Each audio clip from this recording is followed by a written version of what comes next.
I couldn't wait until tomorrow to do this video. I think that we need to make the response to this for everyone to hear.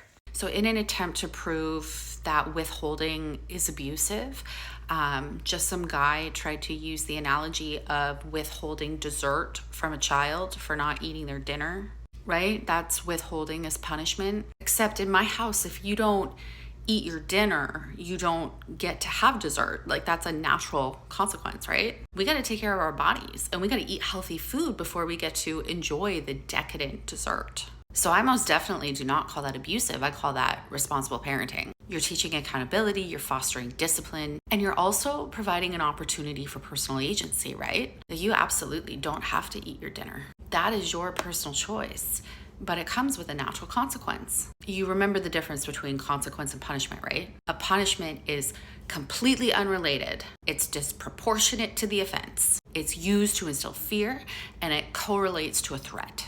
But a consequence relates directly to the behavior, and it's used to teach accountability. If you choose to not eat dinner, you don't get dessert.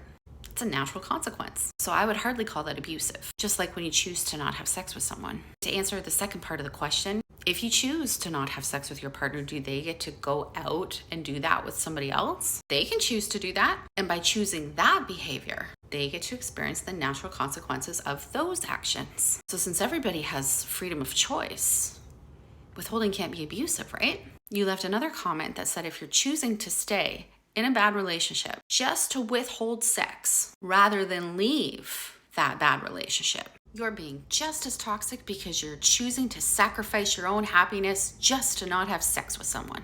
And I kind of imagine like a child stomping their foot there. But back to personal agency. The person complaining about the withholding, to whom the withholding is affecting and is getting upset about the withholding, also has personal agency. They can also choose to leave. So isn't it interesting that you're making it their responsibility to save you from your misery instead of you taking responsibility to save you from your misery? Everyone has the freedom to choose.